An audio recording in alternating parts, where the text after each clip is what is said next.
Together we are this voice. Together we make this choice. Together we make this choice. Together, Om Shanti. We're singing Om Shanti.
Welcome to the Brahma Kumaris, where a new world is opened up for you.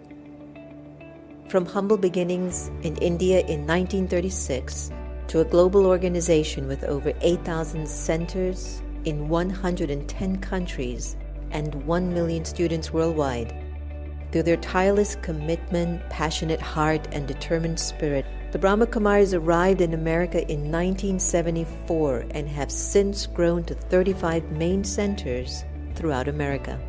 There are also 2 residential retreat centers, Peace Village, located in upstate New York, and Anubhuti, located in Novato, California.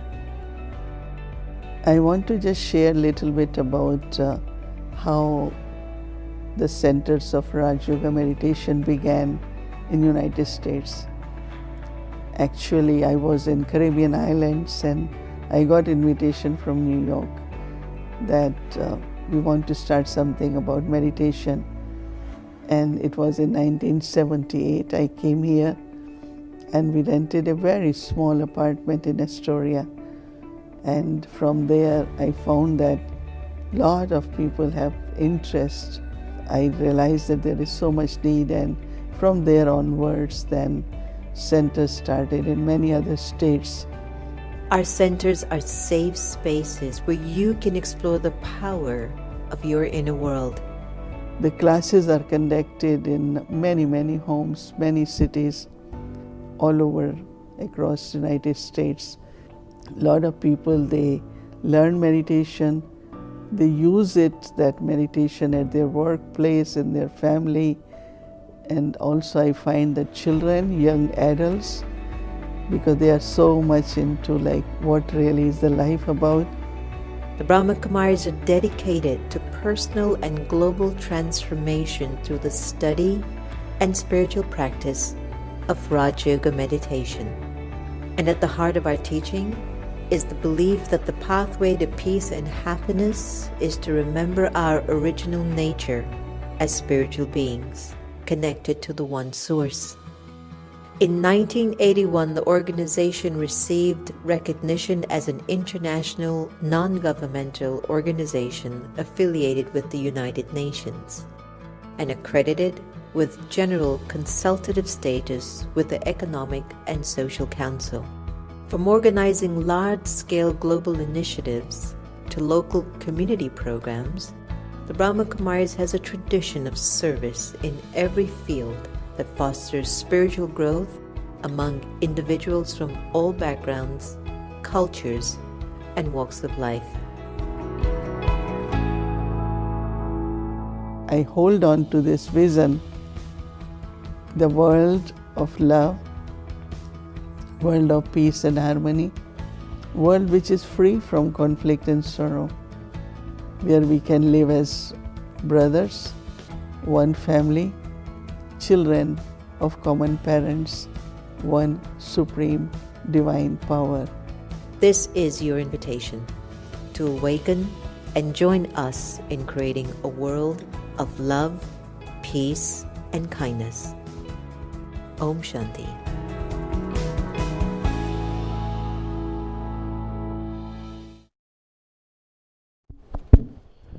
Om Shanti, everyone. Welcome back. For those of you who came last night, we're really happy to see you here again. Last night was amazing, wasn't it? So much information, the richness. I was remembering a joke. There was a disciple who came to an event, and the disciple's father wasn't a supporter of the Guru. And the father was telling the disciple, words, all these gurus ever do is talk about words, words mean nothing. And so somehow the father of the disciple kind of got up and sort of spoken against the Guru, and the Guru was very kind, very warm, very sweet, and he says, I'm so sorry that you don't care for my words very much, but okay, then I'll curse you for life. He said, no, don't do that.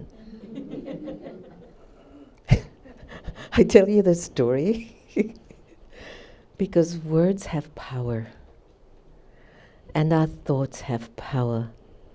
And if we can understand our thoughts clearly, we will be the most powerful instruments on the planet. And right now the world is in need for God's children with a great deal of power.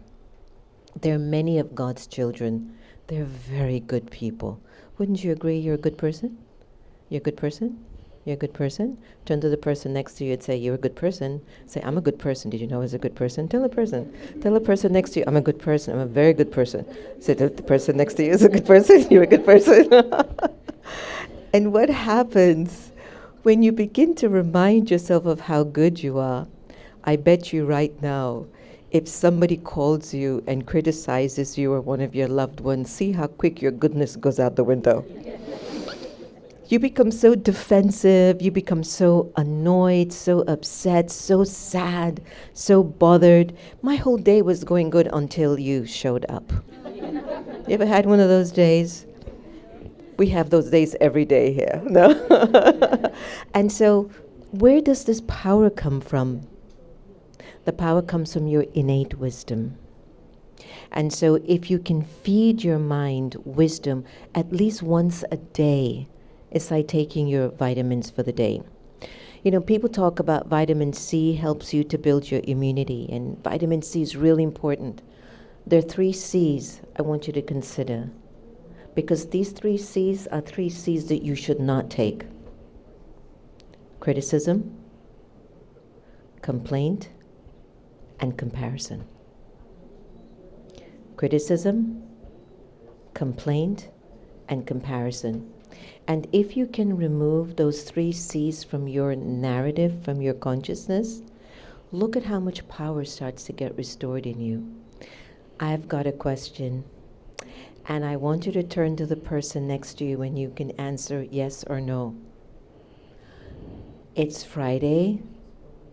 Did you criticize anyone in your mind this week? Yes or no? Yes or no? Yes or no? Don't look at me, turn to the person. Did you, for the whole week, compare yourself to one person today? Yes or no? No? Okay, all the no's, let me see your hands. You live by yourself, don't you?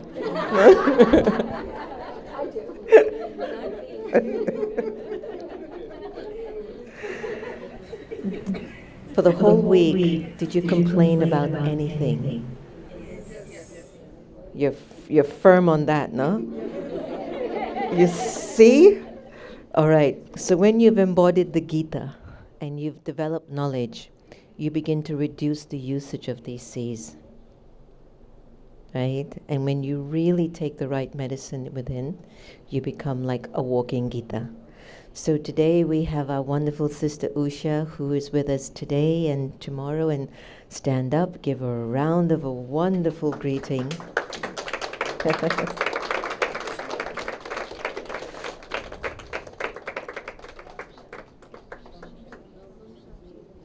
Thank you all so much for paying your respect and honor. There wasn't one of you who left yesterday who didn't take something from the session that Sister offered yesterday. And I had one complaint. It's all week, I've only complained once. I wish she was staying longer. Just a few more weeks, no? Weeks.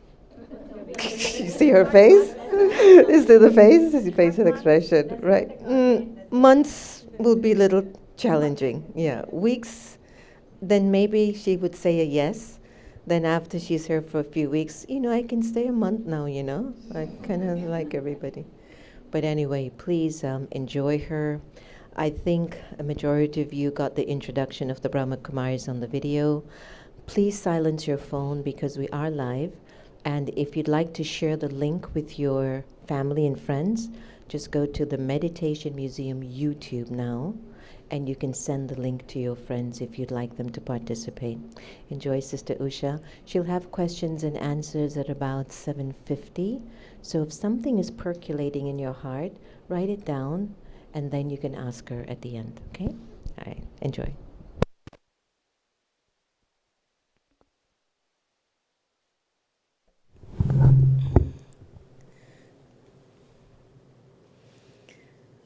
Om Shanti. Thank you, Jana Ben. And thank you, everyone, for being with us tonight also.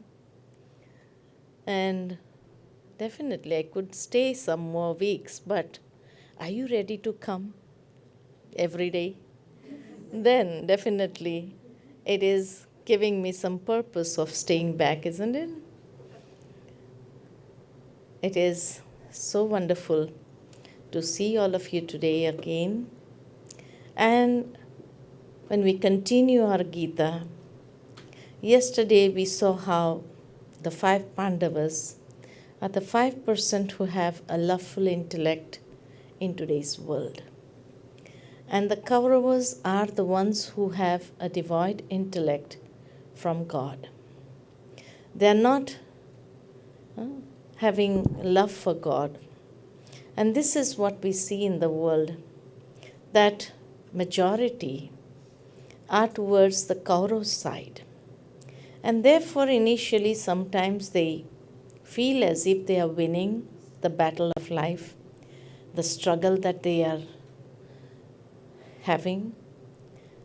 And so they adopt some shortcuts in life. But if we see how much does a shortcut make us win? As I mentioned yesterday, that a person feels speaking the truth is difficult and speaking lies is easy. So the tendency is to normally speak lies. And if we ask them, why are you speaking these lies? They say, but what difference does it make to him whether I'm speaking lies or the truth? Nothing is making difference to him. There's no need for him to know all this. So I just spoke up a lie. But it is easy to speak lies, but then it becomes complicated because every time I have to remember what I spoke last time so that my words do not contradict my own statements. And then I have to find 100 excuses to support that lie which I have spoken. And it builds up so much of stress. What happens if it comes out any time? While speaking the truth, is initially may be difficult, but then it becomes easy because you don't have to remember every time. You don't have to give an excuse to support, but it is easy. And the day when after the 100 excuse, still if you are caught, just see how embarrassing it is for yourself to face. And the impression that people get is, he's always lying. So the day when we speak the truth, still it is misunderstood as, he must be lying in this as well. So this is our personality that we have created.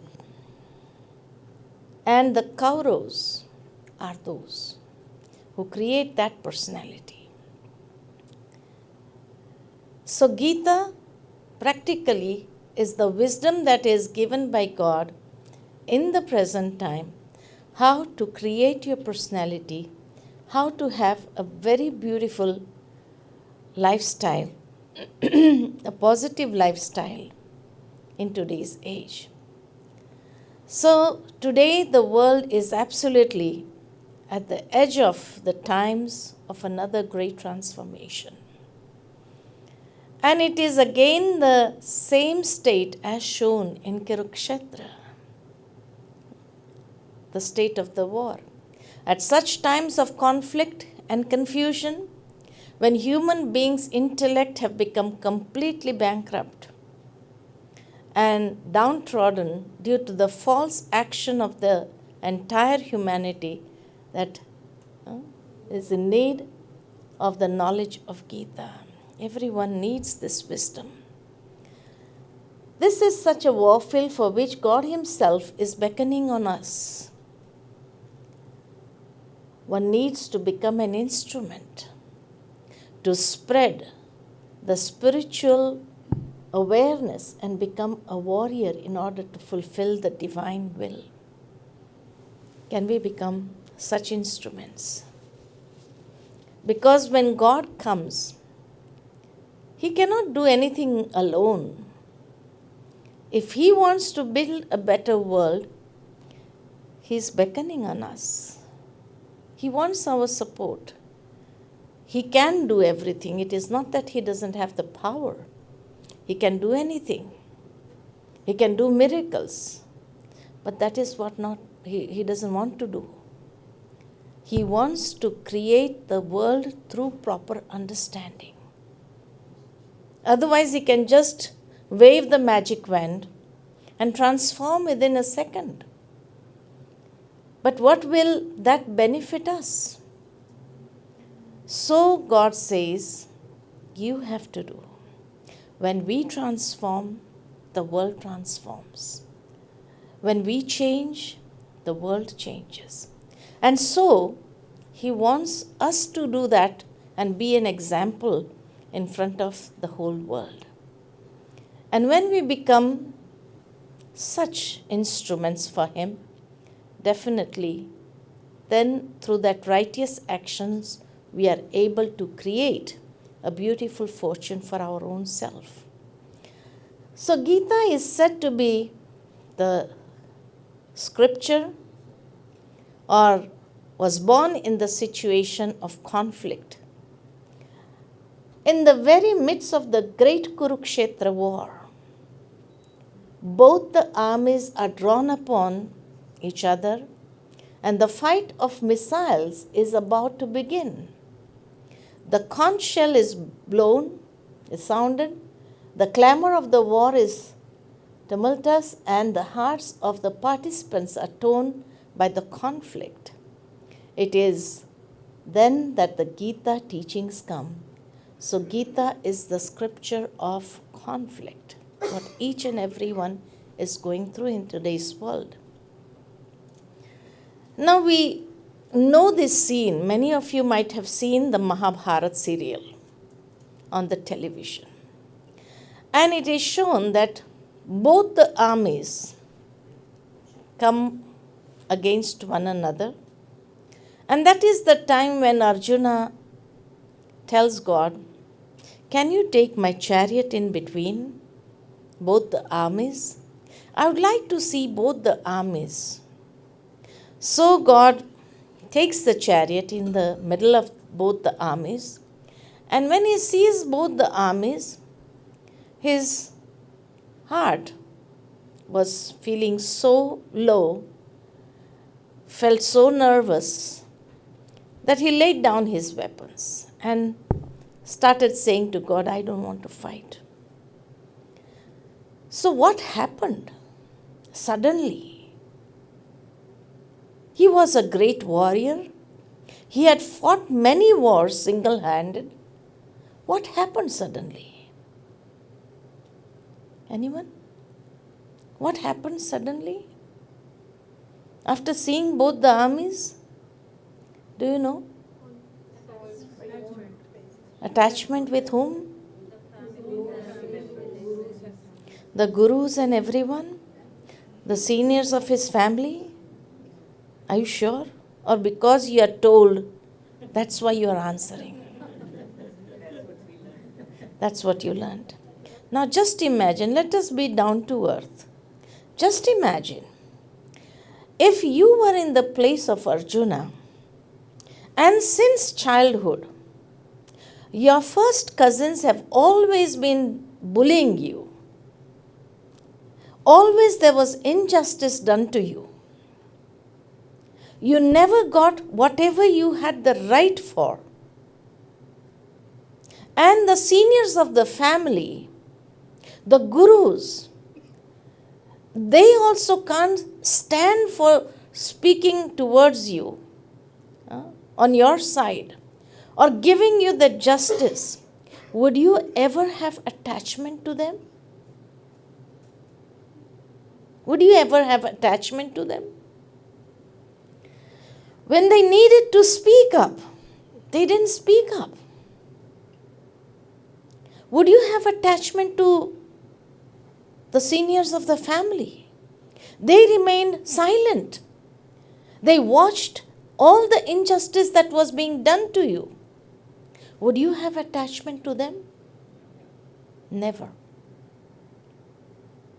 So, from childhood, with the Pandavas, there was always injustice done, and always the elders of the family, they did not speak up a word. They could not do justice towards them.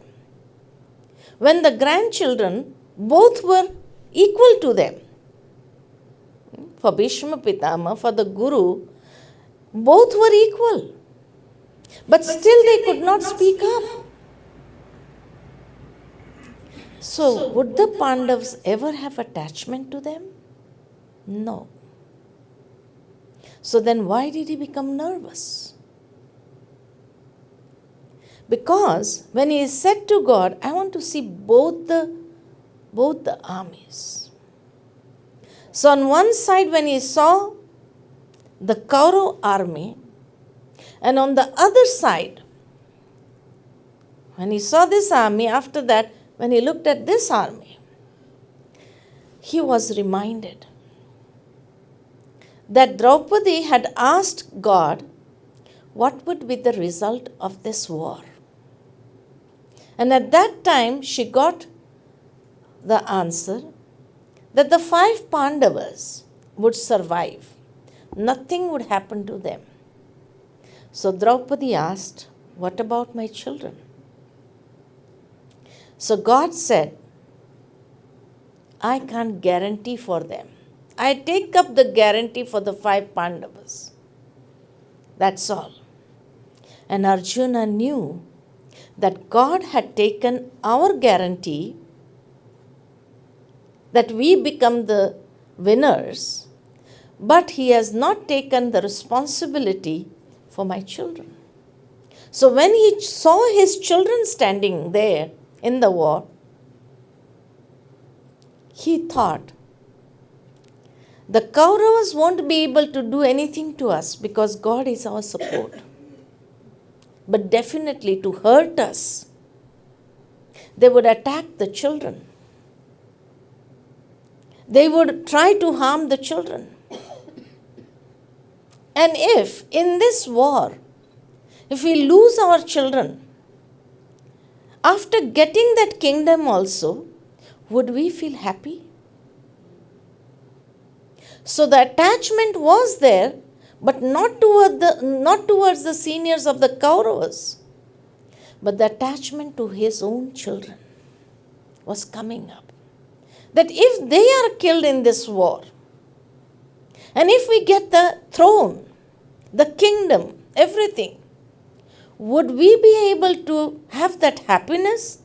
Or every moment we would have that guilt feeling that we had to sacrifice our children to get this throne, to get this seat, to get this kingdom. So we will never be able to experience the happiness. And this is what happens in the present time. This is what happens in the present time.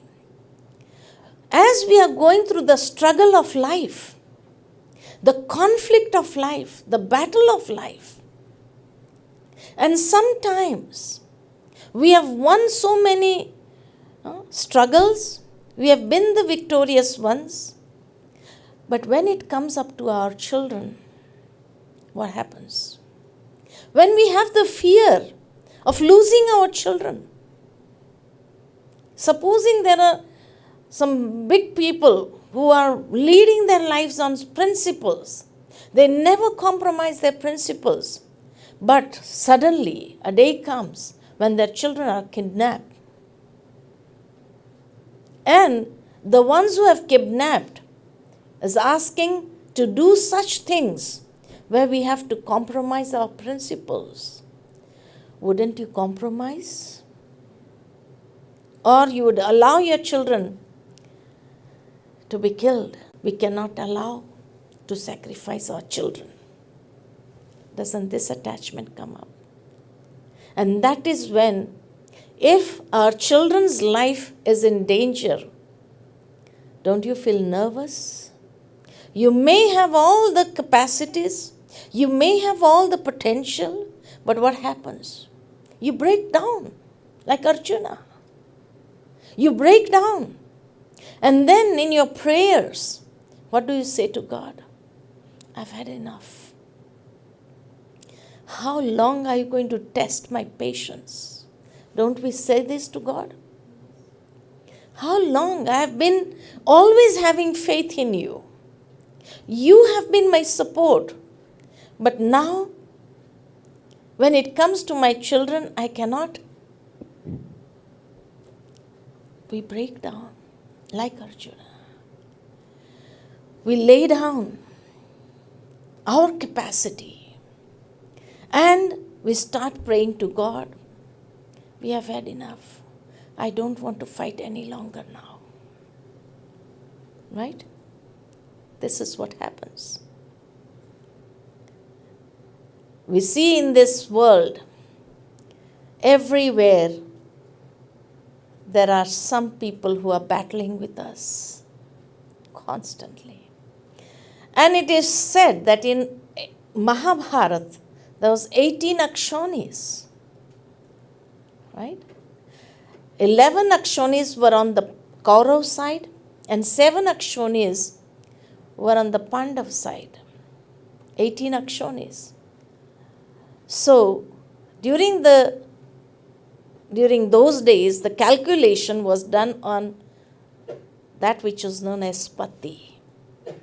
And in one Patti, there was one chariot, one elephant, 5 soldiers, and 3 horse riders. In one Patti. So in one Akshoni, how much were they? In one Akshoni, it is said 21,870 chariots, 21,870 elephants, soldiers, 1 lakh, that is 109,350 soldiers, and 65,610 horse riders. This was in one Akshoni. Now in 18 Akshonis, if you multiply this figure by 8, that amounts to 3 lakhs, that is 393,660 chariots, 393,660 elephants, 1,968,300 soldiers, and 1,180,980 horse riders. This was in 18 Akshonis. Now, on the chariot, there are two. One who is riding the chariot and one is a soldier. On the elephant, there are also two. One who is riding the elephant and one who is fighting. So, if we double this figure, then it is 7,087,320 on the chariot, 7,087,320 on the elephant, 1,968,300 soldiers and 1,180,980 horse riders, which amounts to 4,723,920 totally on the war field. This was the population on the war field. And when I went to Kurukshetra, and then they took me to that place where the war had taken place, I saw that the field was so small. Where can all this be accommodated? So I was wondering. And then, when he was so nervous, so then he completely surrenders himself to God and says, now can you guide me? Give me the wisdom what I should be doing. So then God gives him 18 chapters, 700 verses of wisdom to Arjuna. Right? And I asked the person who was showing me there, how long did it take God to give him the wisdom of 18 chapters, that is 700 verses? So he told me 45 minutes. To recite 700 verses, it just took him 45 minutes. So then I asked that person who was guiding, I asked, if it took 45 minutes during the war, everything is ready, all the soldiers are ready, and here God is giving knowledge, 45 minutes, what is the whole army doing at that time? They were just watching, and did they have the patience? Especially Duryodhana was so much wanting to fight. Did he have the patience for 45 minutes? What was he doing 45 minutes? Didn't he react? So then that person looked into my eyes and said, nothing is written about that. Nothing is written about that in the scriptures. So we don't know. Then he said, no, there is maybe God frees the time. So they didn't know what was happening. I said in the first chapter it says that he goes up to the main seniors who are fighting in the war, and he tells them, gives them directions. So where was the time freezed? They are blowing the conch shells. Where is the time freezed? And the first thing that I had in my mind was, in a war, would the elders go to fight? Would the elders ever go to fight? Or the young members would go to fight? And here all the gurus, and the gurus can never fight if they are gurus. And they are so seniors. They've crossed their age. How can they go to fight and they command the army at this age? And Duryodhana is giving directions to everyone. You have to protect Bhishma Pitama. And then the conch shells are being blown. Supposing on the road there are two people and they get into an argument over some small thing. And supposing if you see one and he looks to be a gentleman who can understand, and you go up to him and tell him, let me give you the wisdom of Gita. What would the other say? What would the other say? He would first slap you and say, if you want to give the knowledge of Gita, go home and give. This is not the place. Isn't it? So how come Duryodhana didn't react? When God is giving the knowledge for 45 minutes, he should come at that place and say to God, if you wanted to give the knowledge of Gita, the wisdom of Gita, you should have done that at home, not here. Here we have come at the last moment you are trying to give him the wisdom of Gita. And nothing is written about it.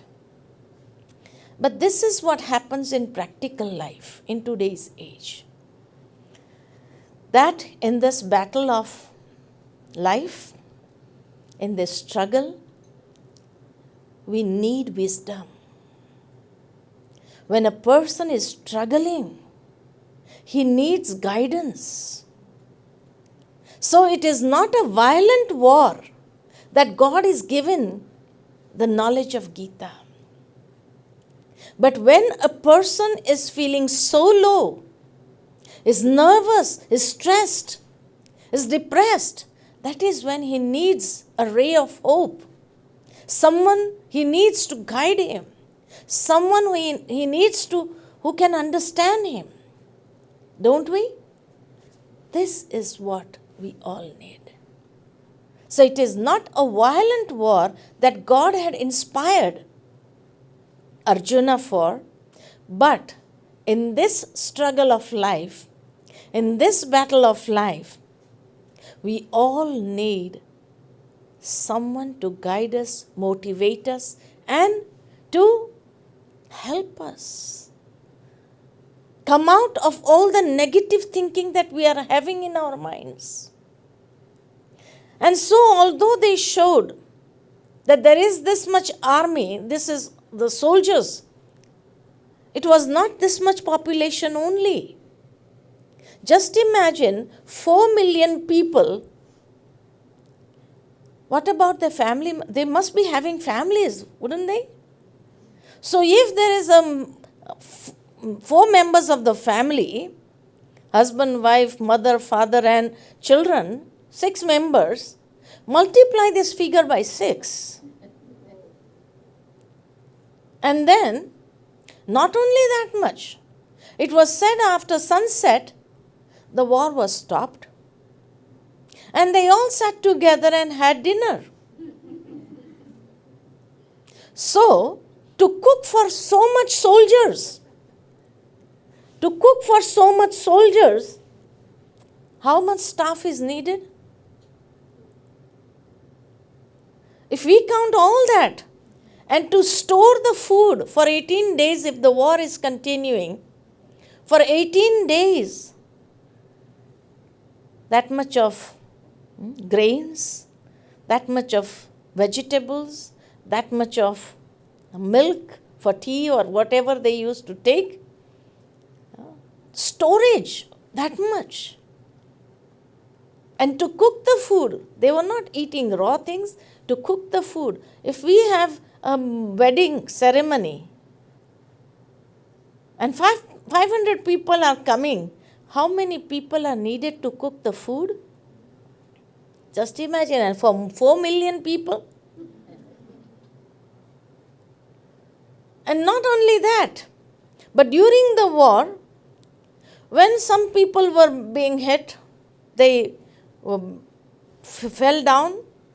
So there were people who would take them to a hospital where they were maybe treated also.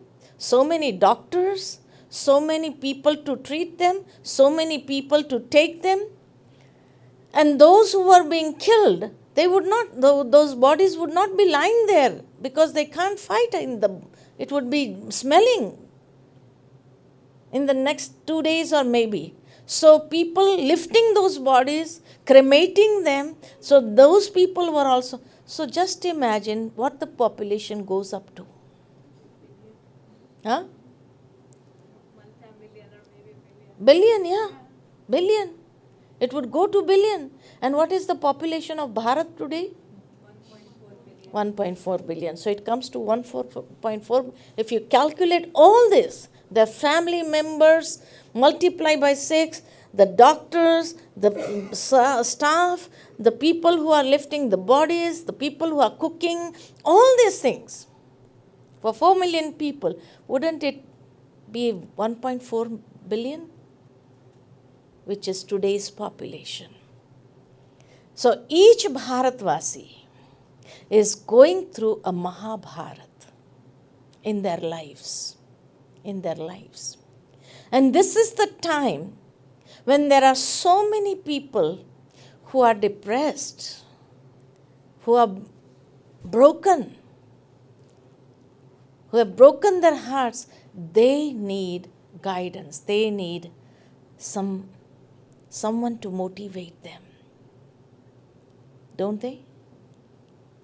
So isn't it, yesterday I mentioned that our rishis, they foresee 5,000 years today's time. Nostradamus, 500 years before, saw the present time. Vedavyasa Rishi, Maharshi Vedavyasa, in his transcendental stage, saw the war that each one was going through. Each one that was going through. And in that population, so it is not said to be the war of Kurukshetra, but it is Mahabharat war. And Mahabharat extended from Afghanistan to Far East. So this was the population which is signaling to today's population. And this part of the world, what is happening? Afghanistan, Pakistan, India, and Far East, what is happening? Isn't there a war going on? So isn't it the present time that they saw 5,000 years back? And the knowledge of Gita is being revealed at this time only. When everyone needs the wisdom or guidance, that is when there is total adharma, that is when God also has to descend. He has to descend. Because he cannot see his children breaking down. Finally, when everyone is going through the battle. And now in their prayers they have said, we have had enough. So now they want someone to really motivate them. So God has to come, reveal the knowledge of Gita, so that each one gets that wisdom, how to lead their life practically when they are amidst the struggle. Everyone wants that direction. So it is for the present time, current times. And that is why it is predicted that a day will come when Bharat will be the lighthouse for the whole world, from where the light of knowledge, the light of wisdom will flow to the entire world. And everyone would get that knowledge. So this is the right time. It is mentioned in Mahabharata, the last chapter, that when each and everyone's life there would be Mahabharata, understand the time of Mahabharata has come, and it's the time for God to descend. So in each and everyone's life throughout the world, what do we see? A Mahabharata going on or not? Yes. Everybody is struggling. Everybody is struggling. And 50 years back, maybe, how many psychiatrists were there in the society? Huh? Not too many, hardly. And today,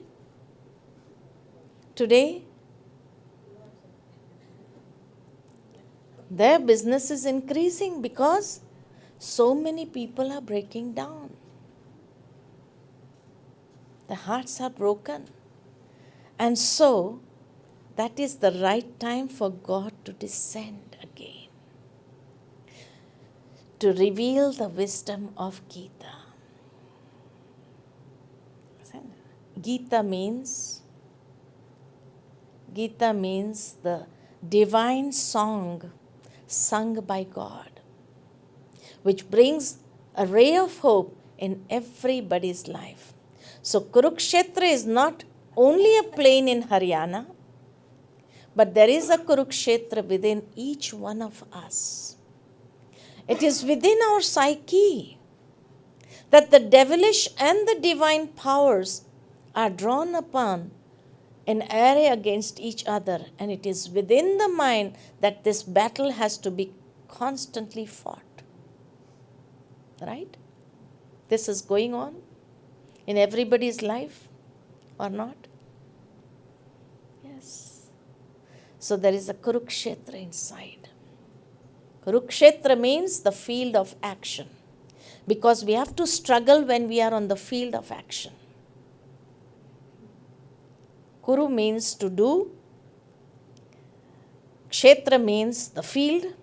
So the field of action, when we come into action, that is when we have to struggle. Isn't it? Where is the struggle going on? For survival. When we are in action.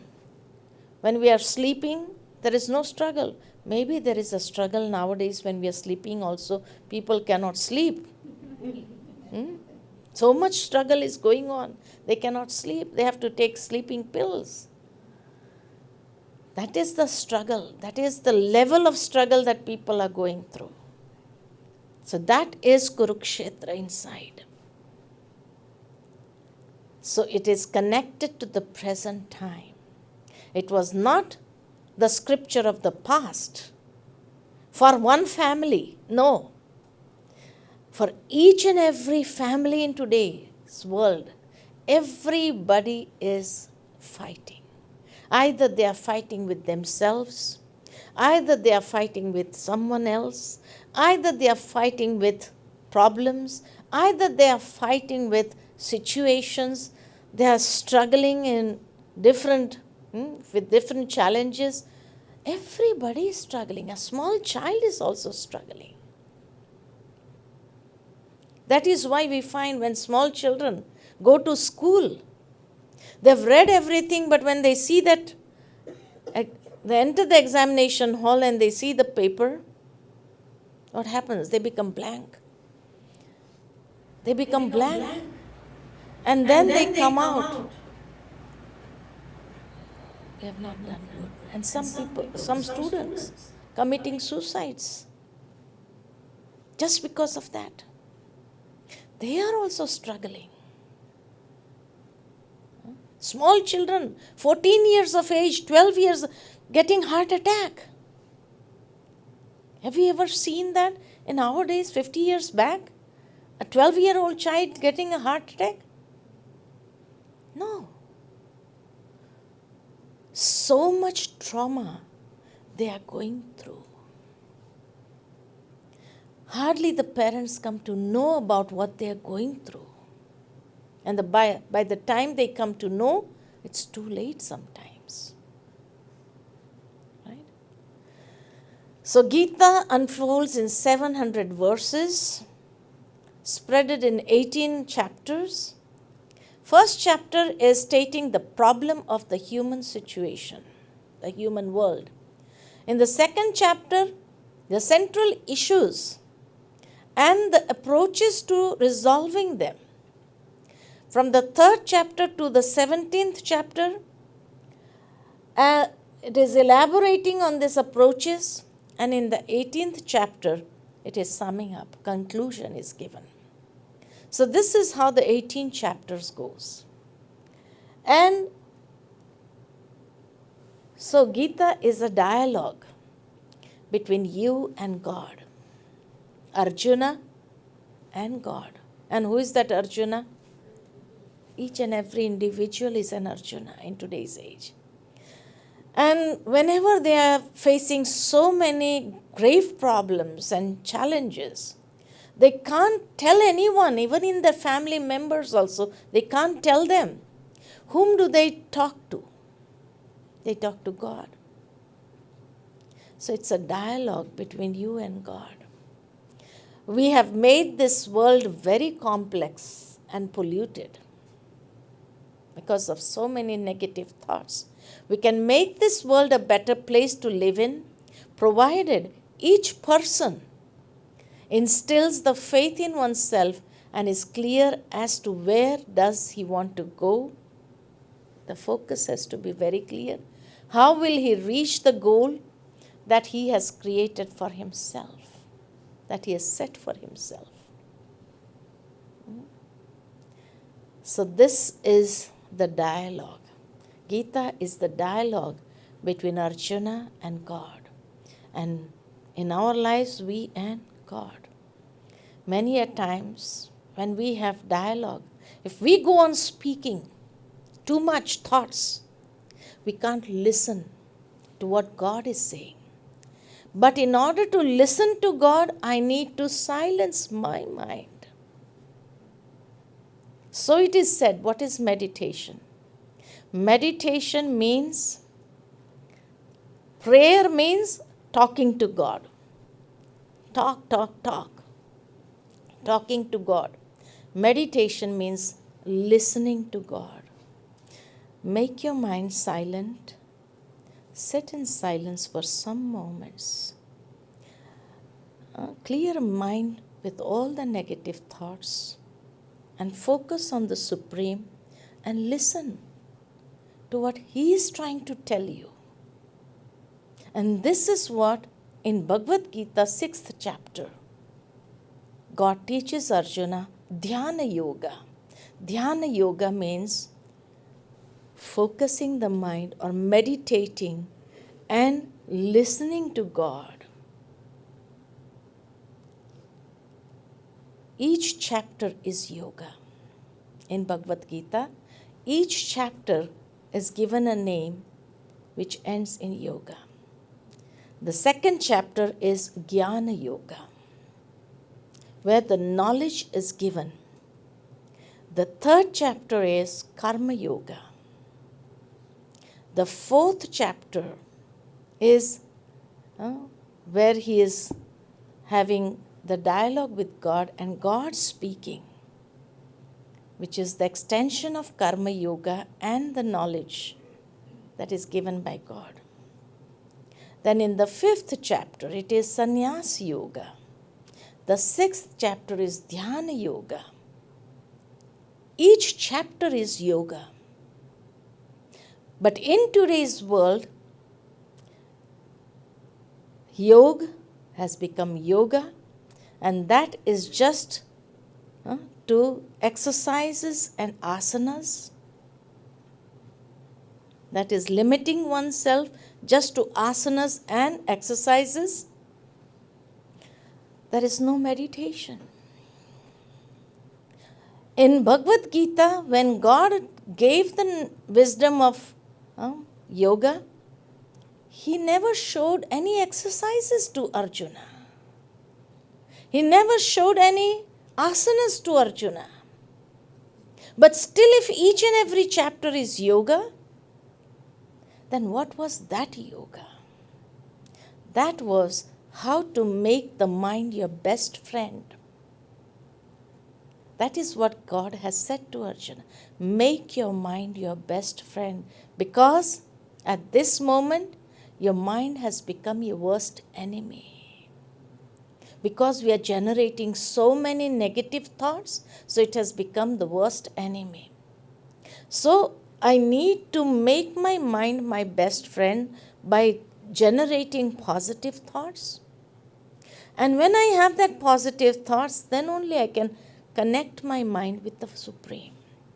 Because when there are negative thoughts, waste thoughts, they rush in the mind. There is no space given. But when there is positive thoughts, they slow down. They come down. They calm down. So that is why it is said, make your mind your best friend first. Calm down your mind. And when you calm down your mind, then you can focus. And then you are able to listen to what he has to say to you. In the first chapter, when Arjuna was speaking, he did not even give one breath to listen to God. He was constantly giving his excuses, which we sometimes do the same thing. We have so much things to tell God because we cannot share with anyone because we do not trust anyone in this world. We feel if we share this secret to anyone else, they may reveal it to someone. So we cannot trust anyone. So that is when we are constantly speaking to God. That is prayers. But meditation means going within, listening to God, silencing your mind, calming down your mind, make your mind your best friend, generate positive thoughts, and they'll be very calm and very powerful. Very powerful. So this is what Gita tells us. This is what Gita tells us. Yes, exercises, asana is good for the physical health. But meditation is very good for the spiritual health. Remember that. For the spiritual health, for the mind, to make the mind healthy, we need meditation only. The spiritual exercises that are shown by God in Gita for the present time. That's why I said that he saw 5,000 years before what the present condition of the world would be like and what would be the state of mind of each and every person, and especially those who are living in Bharat, Mahabharat, where everyone would be going through that war. So, the wisdom of Bhagavad Gita and meditation is essential. That is why in the world people are crazy to learn meditation. They want to learn because they have realized until and unless we learn meditation, we cannot calm down our mind. And the moment we start calming down our mind, then only we are able to make the mind strong. The mind has become weak because the negative thoughts, the waste thoughts have drained the energy of the mind. So the minds have become weak, the psyche has become weak. And we need to make it strong. And it is only through meditation that we can make it strong. Right? Any questions?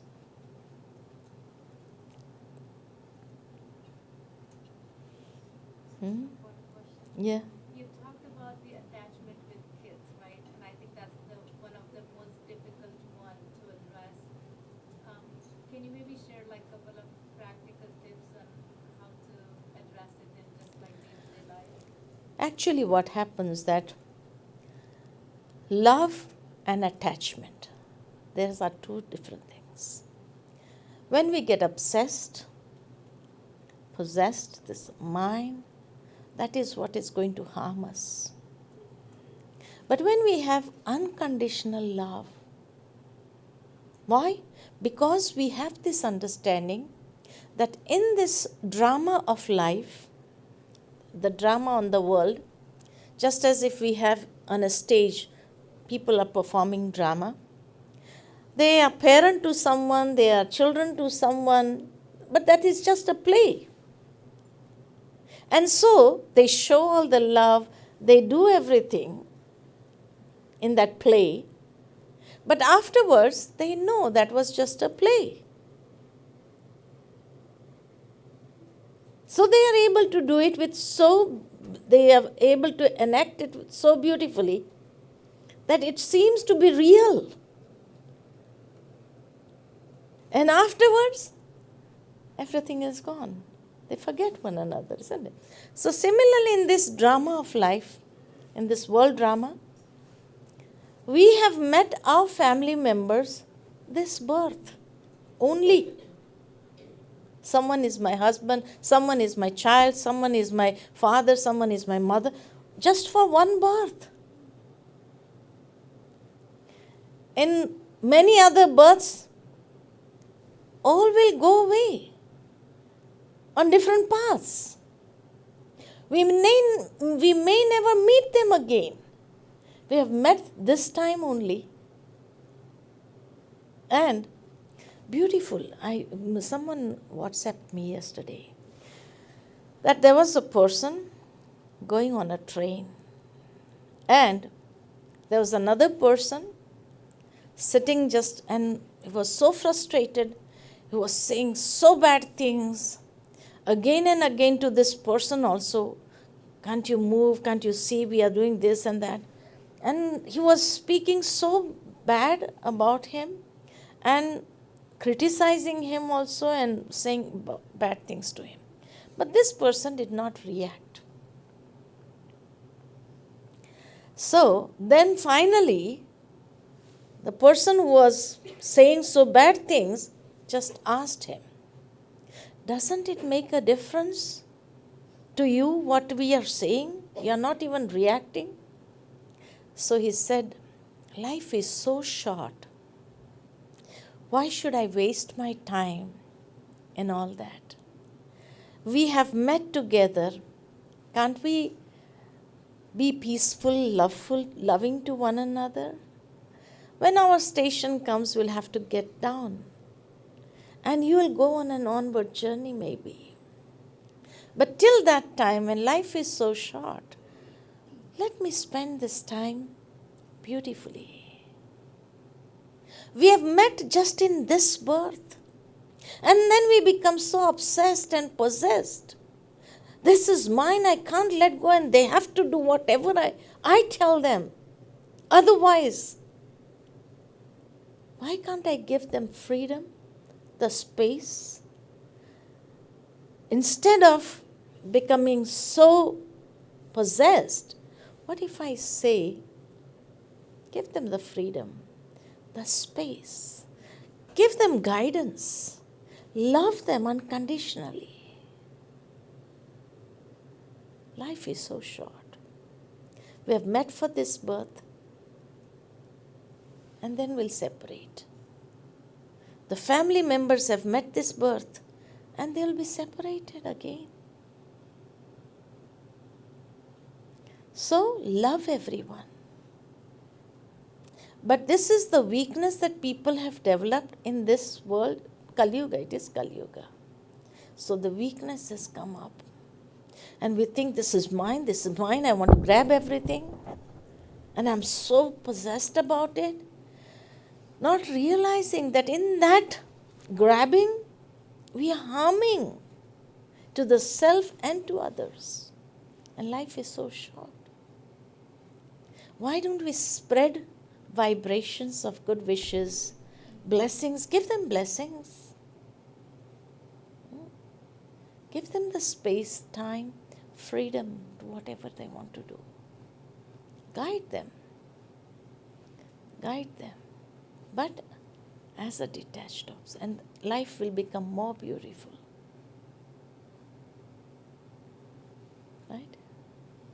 Anything else? Yes? Thank you, sister. My question is, how do we use Gita's knowledge to help being in the present, especially when present is where the conflict is, but it's also important to understand the power of present. Be in the present. Be in the present, yes. I need to be in the present, and Gita is for the present. Although it was written so many years back, so there are certain changes that have come. It is like the Chinese whispers game. If I put everyone in a circle, I call you and I tell you a story in your ears. And then you have to tell that story to somebody else. And then what happens to the last person it comes? The story is changed. The same thing. Gita was written 5,000 years ago. But it had the wisdom for the present.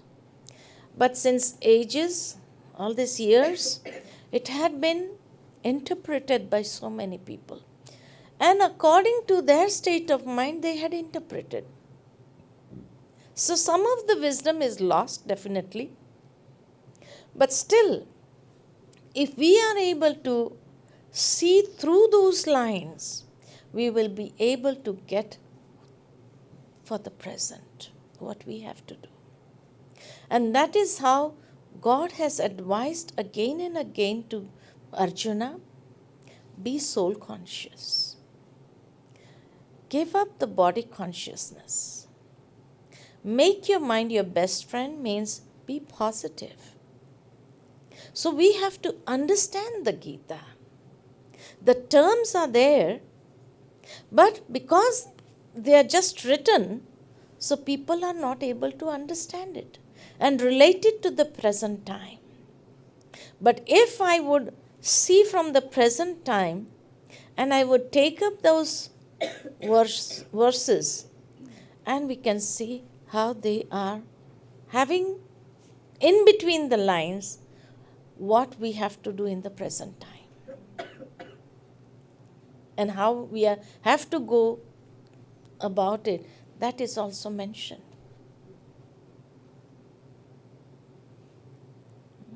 Yes? What is the qualification for guidance? What is the qualification for? Guidance, you said guide them, right? So what are the qualifications? Yeah, that is what Bhagavad Gita is teaching us, that you need to be detached observer. Instead of this is mine, nothing is mine, everything is temporary. We have just met for one life. So let us be like friends, even with children. It is said in the world that if you want to guide your child, you have to be a friend with him. You can't be a parent and try to, instruct him every moment. You have to be a friend to him. This is said, and this was said 5,000 years ago in Bhagavad Gita.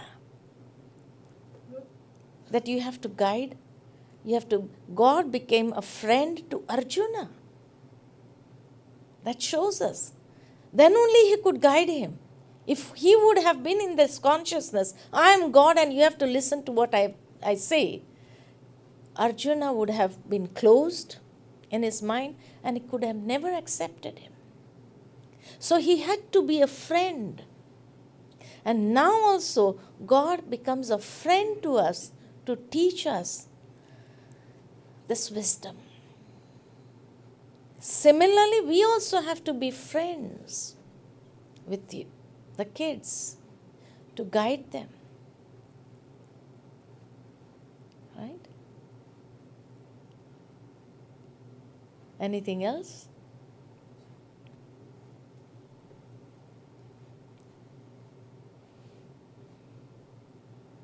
No questions? That was very nice. Only one or two questions. So then we can have meditation. Okay? We can have meditation.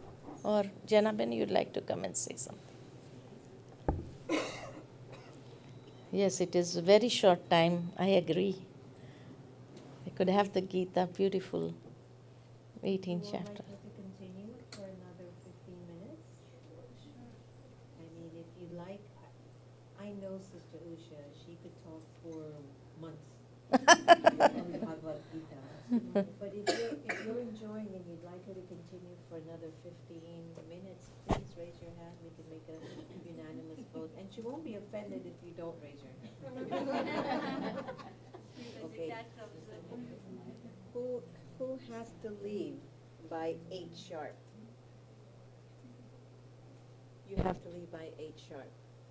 Anyone else has to leave by 8 sharp? Okay, all right. So there are 4 angels that have to leave 8 sharp. And there are 1 million other angels who say, I will be a straggler and hang out as long as I can. So why don't we, maybe you can continue until 8. And for those who are leaving early, please feel free to get up and we'll give you a gift before you leave tonight. Are you okay with that? Now you're going to go, no, sister, just finish the session so it feels like I don't miss anything. Okay, so if you can continue a little.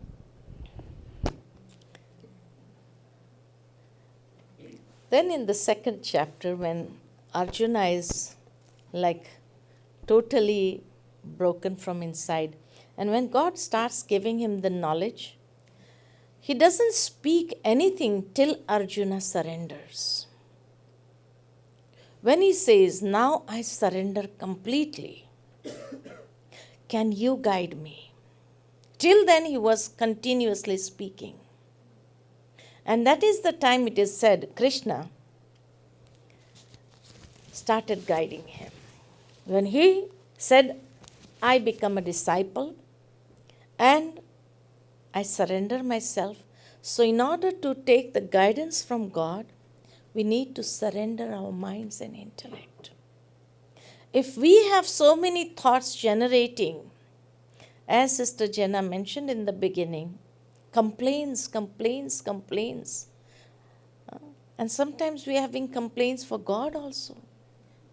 Isn't it?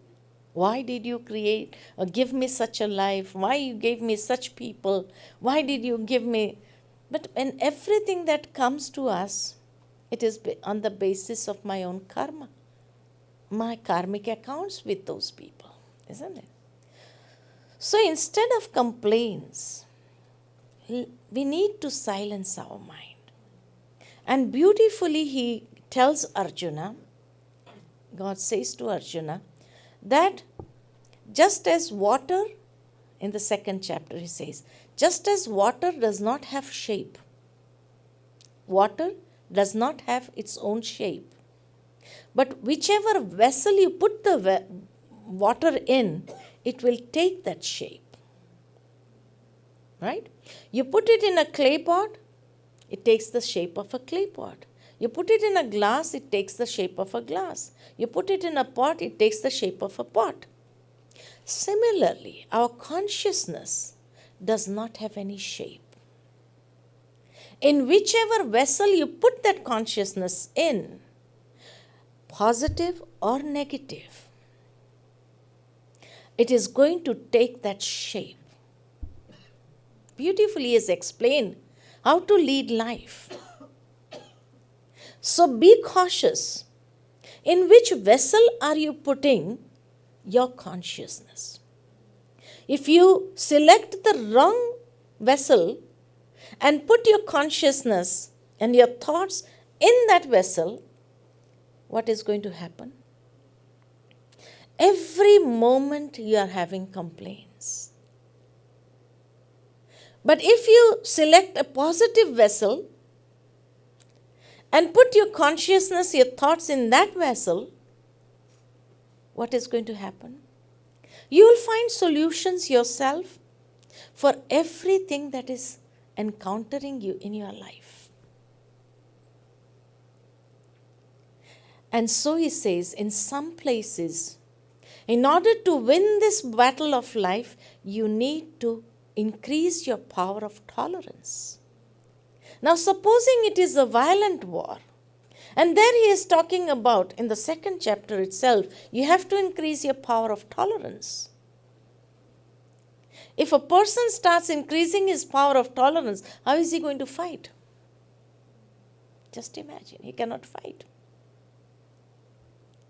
But this is the battle of life, where sometimes I need to increase my inner capacities, and that also with positivity, and then we find it helps. You might have read the verse, or somebody might have explained to you the verse. When he is giving in the second chapter the guidance on the soul, the knowledge of the soul, and it is mentioned that soul is immortal. It cannot be cut with a sword. It cannot be burnt in a fire. No water can ever wet the soul. Means no elements of nature can affect the soul. That is how it is said that in whichever consciousness you put, whichever vessel you take up for your consciousness and your thoughts, accordingly you are going to shape your life. And if it is positive, life becomes more simpler. But if you take up a negative vessel, life is going to become more complicated. And then he says, when the immortality of soul is there, the only thing that affects is values and weakness. He mentions in the second chapter. When you become the embodiment of values, you increase your glow. But when you become the embodiment of weaknesses, the glow of the soul reduces. And that is talking about the aura. When we choose a negative vessel, we diminish our aura. And when the aura is diminished, any situation or anything that is going to happen in the world is going to affect every now and then. And I would go on reacting every moment. But if I become the embodiment of values, I increase my aura. And that aura then becomes the shield for the soul. It becomes the shield. It extends the physical body also, and it becomes a shield. You go into any environment. You can go into a negative environment also. But that negativity cannot penetrate that powerful aura and affect your stage. This is the guidance that he's giving to Arjuna. How you need to increase or become the embodiment of values. Choose that vessel for your life. He said it is difficult, but when you realize the transcendental nature of the self, which is mentioning as Arjuna, stabilize in your swadharma. And that is when people again misinterpret this word swadharma as to, because he was a kshatriya, God is asking him to become a kshatriya to fight. Now, if God is asking him to become a kshatriya, then is this wisdom of Gita only for kshatriyas? No. If the wisdom of Gita is for the entire humanity, then what is the swadharma of each and every individual? And that is when he says in Bhagavad Gita, 2nd chapter, Swadharma gives you happiness. Pardharma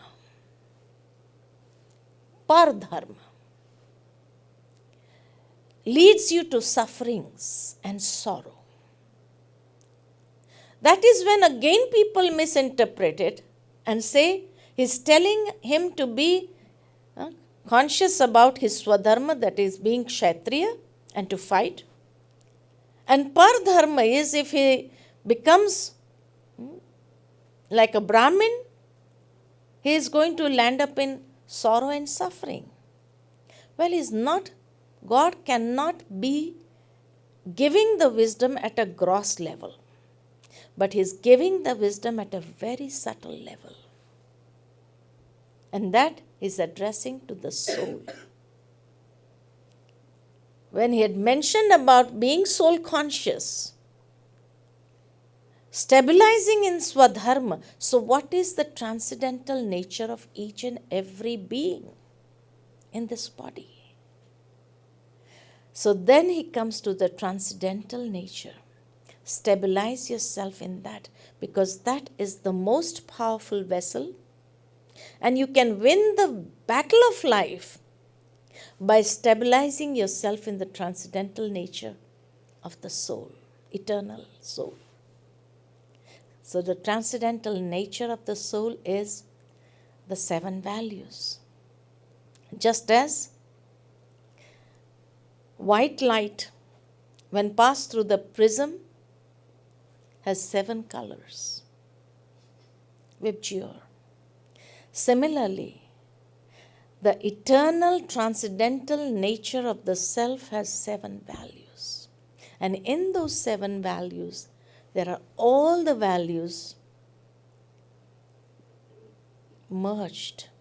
It depends on which percentage is there. So he's talking about the eternal transcendental nature.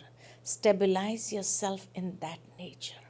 And when you're stabilized, that is peace, happiness, purity, love, knowledge, power, bliss. These are the 7 values. So when we stabilize ourselves in any one of this nature also, peaceful nature, I'm a peaceful being, I'm a loveful being, stabilize in that transcendental nature.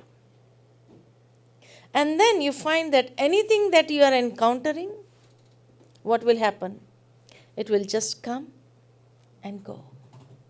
Because the aura is so powerful, it will not affect your state of mind, but when it has to come, it will come, definitely. But without touching your consciousness, it would just go away. Like this. You will remain unaffected.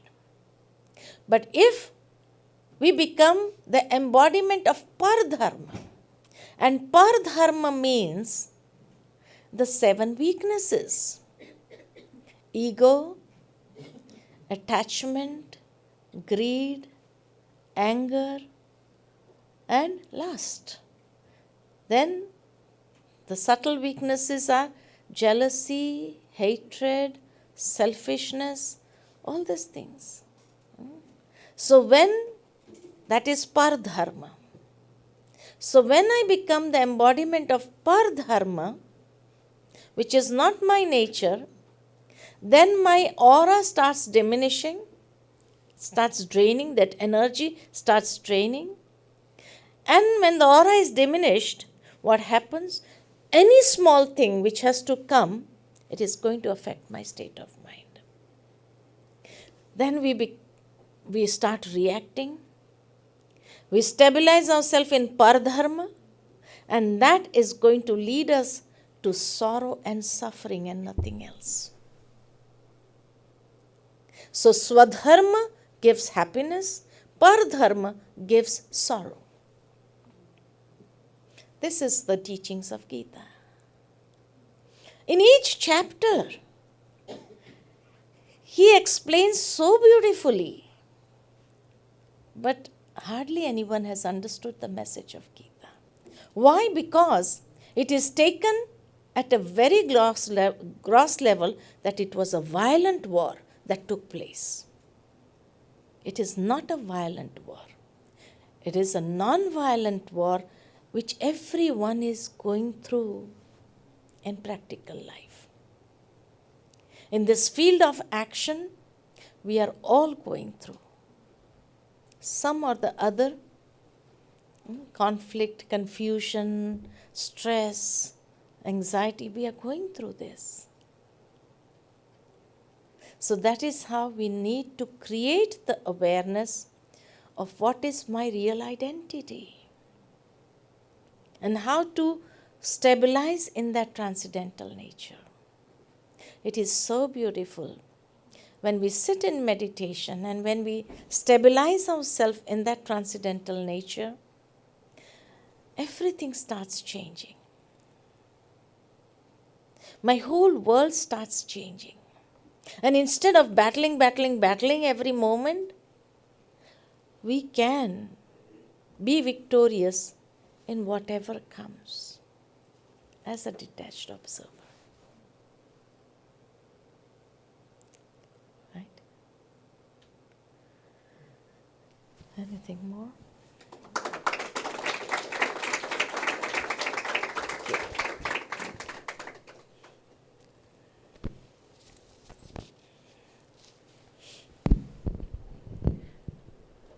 You learned something this evening? It's a lot, huh? Who said a lot? Okay, it'll be on video so you can replay it when you get home. You'll be able to share it with your friends and family. So we'll close off with a meditation now, and afterwards we'll come up for prasad, toli, blessings. And if you'd like to keep in touch with Sister Usha, she's also online, and you'll be able to follow a lot of her classes and teachings that she offers regularly for the Brahma Kumaris. If you've not done the Raja Yoga, anyone here hasn't completed or done the Raja Yoga meditation course? Can I see your hands? There's a course that we offer called Raja Yoga Meditation, or the Foundation Course in Meditation. If you have not taken it, let me see your hand. It's in progress. At the temple?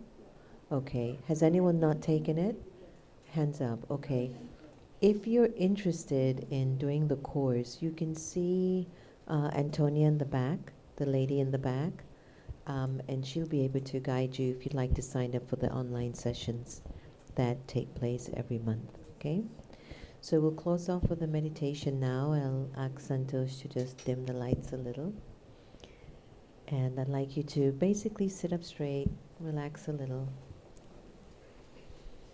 Take a deep breath in and out.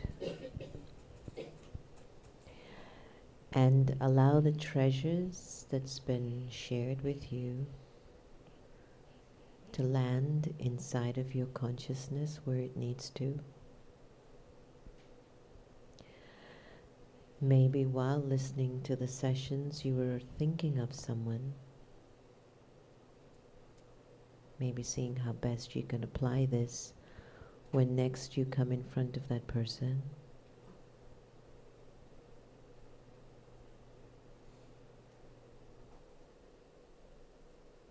Maybe you were thinking about yourself, where you felt you could have done it better.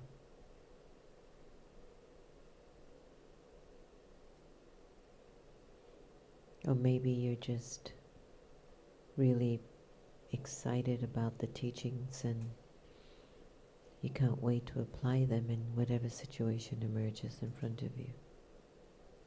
Whatever it is, let these treasures of wisdom land in your heart.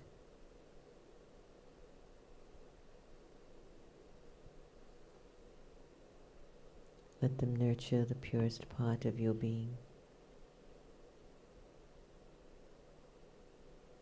And get used to feeling inspired, stimulated, enriched, curious when you hear truth or wisdom, spiritual knowledge.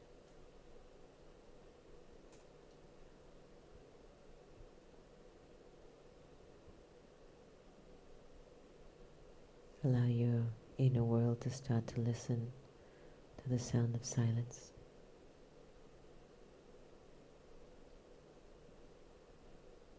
Not too much thinking, just the treasures that I've heard are nurturing my being.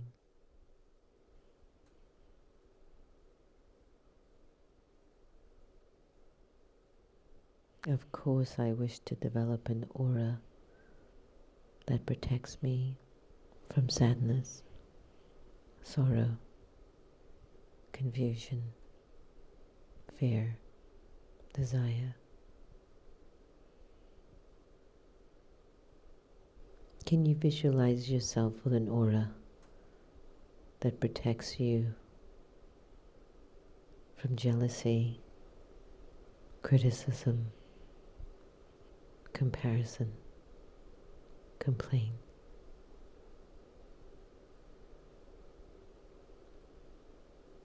Can you visualize your aura in front of a person who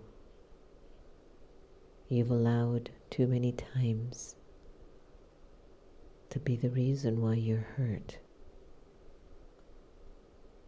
or sad, or frustrated with your life?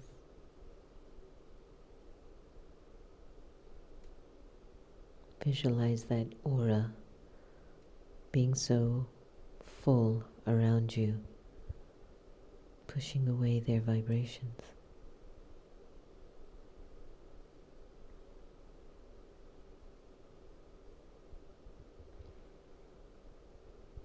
And visualize the only thing that can match my aura are their good wishes, their pure feelings and their blessings on me. That has permission to enter my aura.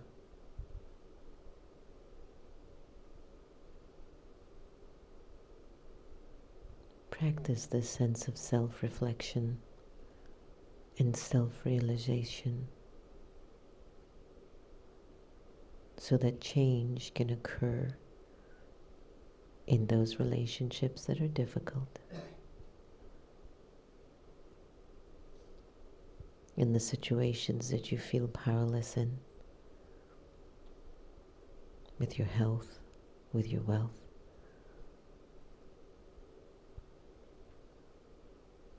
Swa-darshan.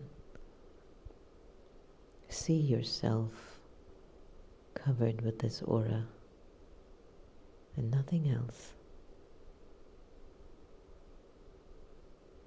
Completely protected by your sincere efforts to understand who you are and to be opened to God's light, God's warmth, God's wisdom, God's purity.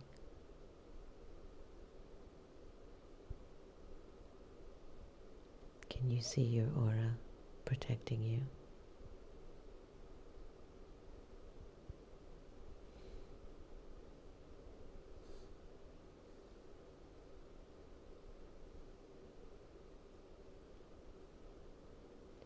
Protect it. Keep it growing. Own it. Be attached to your aura, that you won't let it go so easily because of expectation, desire, intolerance, impatience, insecurity, fear. You won't let it go that easily. Not after tonight.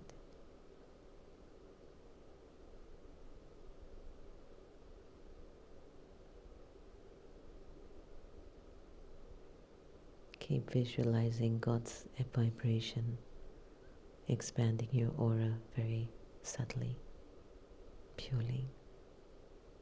Just own it. Be attached to it. Love it. And keep it in sacred trust.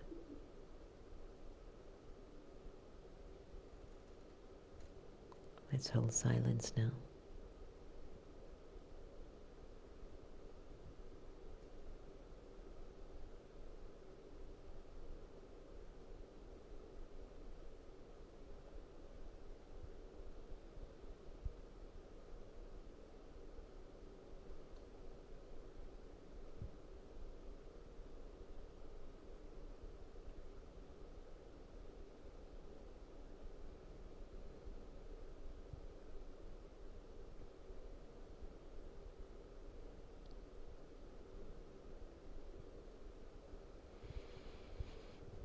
Take a deep breath in and exhale one more time.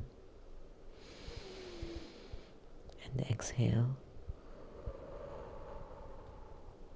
Breathe in again deeply. And exhale. Put your hand on your heart. Promise yourself as of tonight, I will protect my aura.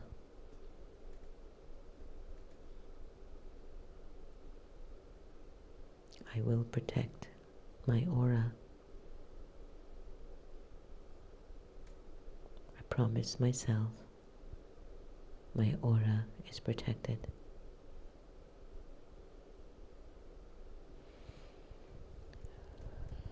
Om Shanti.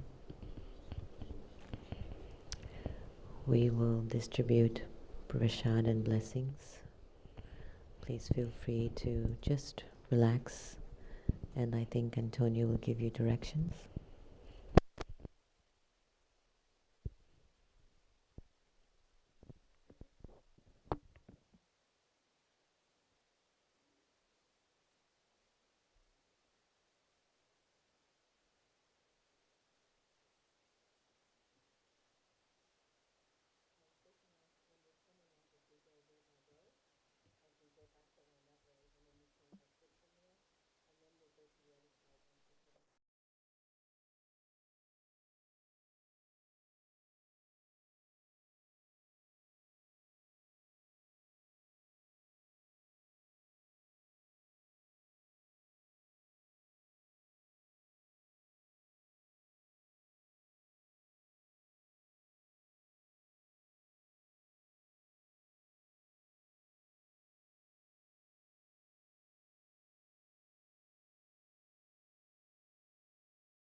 Vibrations of love. And some say love is a verb. But much deeper than that, love is a vibration.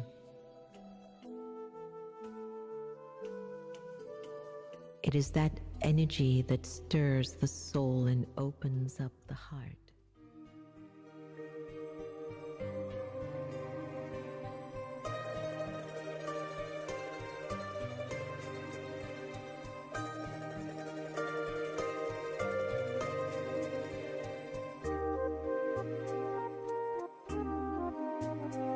जो प्यार मिला मुझे तुमसे,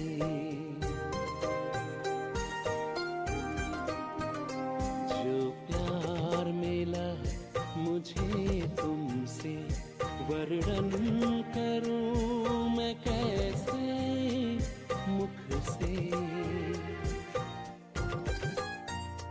जो प्यार मिला मुझे तुमसे, वर्णन करूं मैं कैसे मुख से।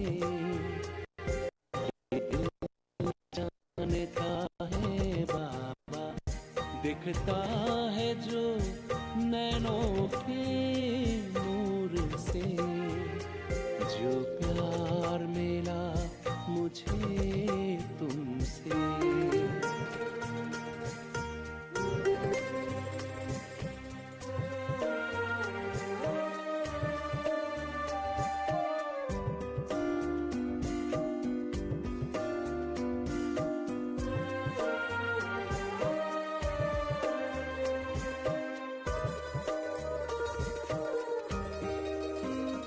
मुझको इतना सम्मान दिया, मेरे लाडले कह दुलार दिया।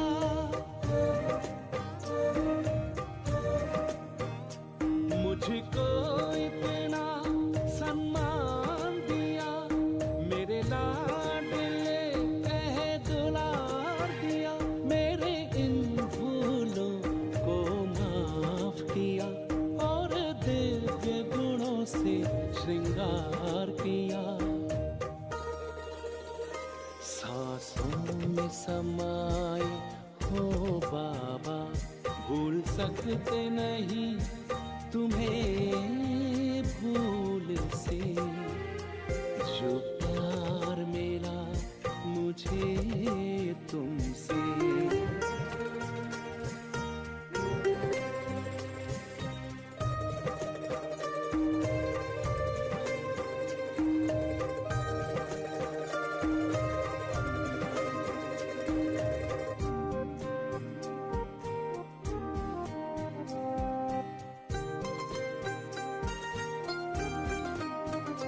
तन है यहाँ मेरा मन है वतन, उड़ता हूँ मैं अब बाबा के संग।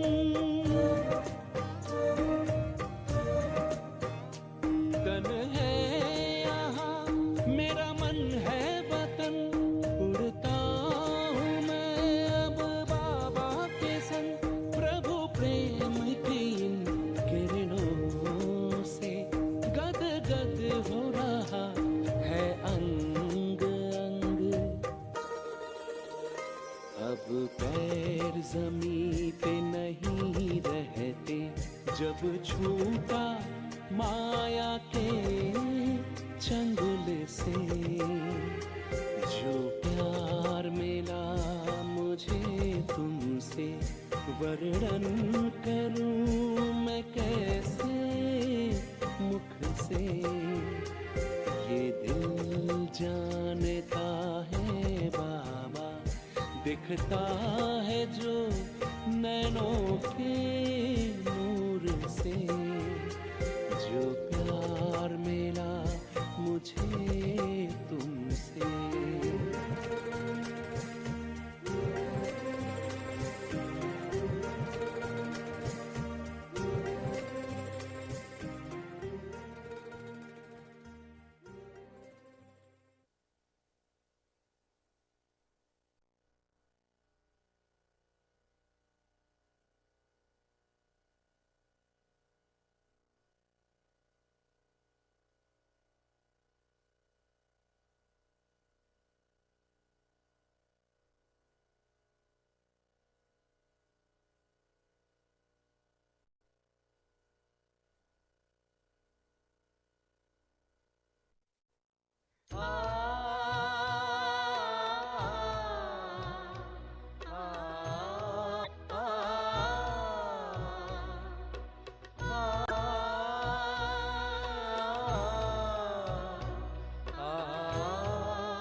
जाने प्रभु या तुम जानो,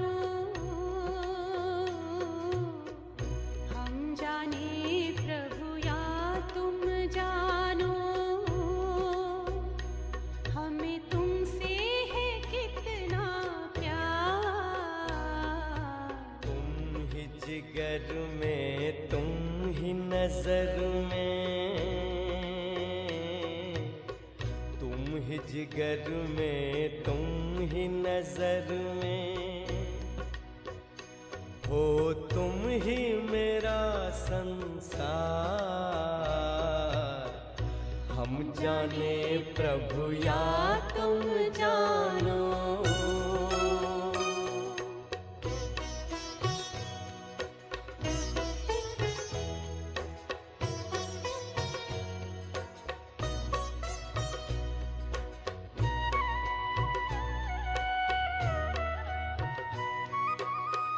पूछते हैं अपने दिल से, पूछते हैं अपने दिल से, हम कितने महान हैं।